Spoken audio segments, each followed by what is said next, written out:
नमस्कार बंधुरा आशा करी सबाई भालो आछो। आमार चैनेले आपनादेर सबाइके स्वागत जानाई।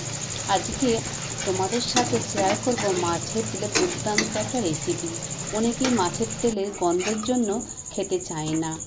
तोमरा जोदि एइभावे माछेर तेले रेसिपिटा बानाओ ताहले कोनो रकम गन्ध थाकबे ना एबं खेतेও दुर्दान्त लागबे। गरम भातेर साथे जोदि माछेर तेलेर एइ रेसिपिटा बानानो जाय ताहले गरम भातेर साथे आर कोनो रकमই सब्जी लागबे ना। माछेर तेल दिए पुरो भात निमिषे खाওয়া হয়ে যাবে।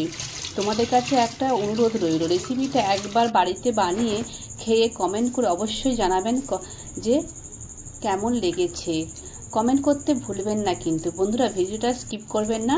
আমি কিভাবে দেখাচ্ছি এবং কি পদ্ধতিতে বানাচ্ছি আর কি মশলা অ্যাড করলাম এগুলো আমি সবগুলোই আপনাদের সাথে শেয়ার করব।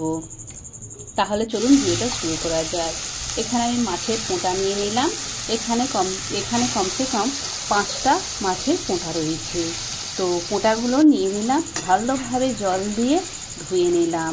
এটা 3-4 বার জল দিয়ে ভালোভাবে ফ্রেশ করে ধুয়ে নেবেন।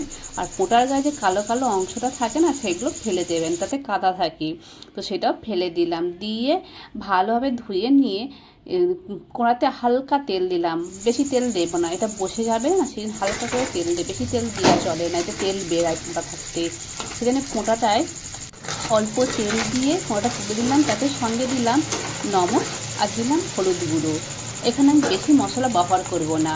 হালকা ভাজা হয়ে যাওয়ার পরে উল্টে পাল্টে ভেজে নিলাম। হালকা ভাজা হয়ে যাওয়ার পরে এখানে আমি দিয়ে দেবো কুচিয়ে রাখা পেঁয়াজ আর কুচিয়ে রাখা টমেটো। এখানে আমি ভিডিওটা বাড়াবো না, তাই জন্য ছোটো করে দেখিয়ে দিলাম। সঙ্গে দিলাম লঙ্কা গুঁড়ো দিয়ে হালকা উল্টে পাল্টে ভালোভাবে কিছুক্ষণ ভেজে কষে নেব। আর খেতে দারুণ লাগে।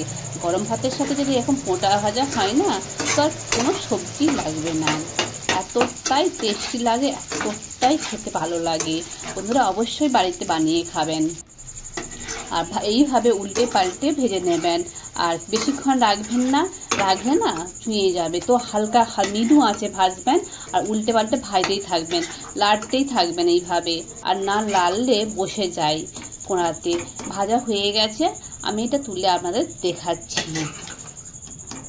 তো এইভাবে আপনারা অবশ্যই বাড়িতে বানাবেন, দেখবেন খুব ভালো লাগবে এবং খেতেও খুব সুস্বাদু। গরম ভাতের সাথে এরকম হলে আর কিছুই লাগে না। পুরো ভিডিওটা দেখার জন্য বন্ধুরা অবশ্যই আপনাদের ধন্যবাদ। দেখা হচ্ছে পরের ভিডিওতে। রাধে রাধে, ভালো থাকবেন, সুস্থ থাকবেন। আর কেমন লাগলো কমেন্ট করে অবশ্যই জানাবেন।